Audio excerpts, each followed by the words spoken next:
அண்மை செய்தியை பார்த்து வருகிறோம்.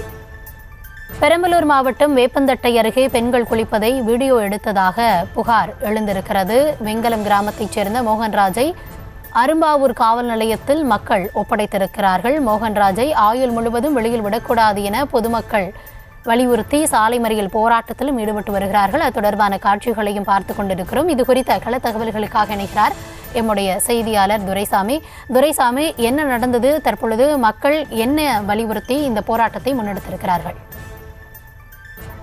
பெரம்பலூர் மாவட்டம் வேப்பந்தட்டை அருகே உள்ள வெங்கலம் கிராமத்தைச் சேர்ந்தவர் மோகன்ராஜ். இவருக்கு கடந்த சில மாதங்களுக்கு முன்பு திருமணம் ஆன நிலையில் குடும்பத்துடன் அன்னமங்கலம் கிராமத்தில் வசித்து வருகிறார்.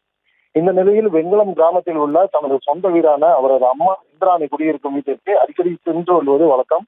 அந்த வகையில் கடந்த சில தினங்களுக்கு முன்பாக செல்லும் போது பகல் நேரங்களில் வெங்கல கிராமத்தில் உள்ள அம்மா வீட்டில் தங்கியிருந்த நிலையில் அந்த பகுதியில் உள்ள பெண்கள் குழி அருகில் குளிக்கும் பொழுது அவர்களுக்கு தெரியாமல் ஜன்னல் வழியாக அவர்களை வீடியோ எடுத்துள்ளார். மொபைல் மூலம் இவர் வீடியோ எடுத்ததை அக்கப்பக்கத்தினர் உள்ளவர்கள் அறிந்து அவரை பிடித்து அரும்பாவூர் காவல் நிலையத்தில் ஒப்படைத்தனர்.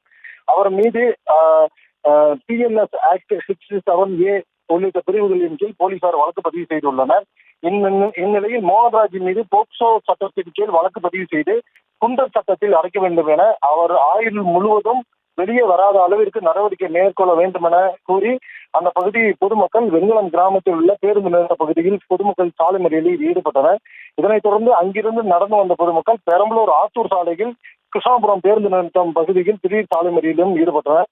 இதனால் போக்குவரத்து பாதிக்கப்பட்டது. இதனைத் தொடர்ந்து காவல்துறையினர் போராட்டத்தில் ஈடுபட்ட பொதுமக்களிடம் பேச்சுவார்த்தை நடத்தி அவர்கள் கோரிக்கையை ஏற்று நடவடிக்கை எடுக்கப்படும் என உறுதியளித்ததை அடுத்து பொதுமக்கள் கலந்து சென்றுள்ளனர். கள தகவல்களுக்கு நன்றி துரைசாமி.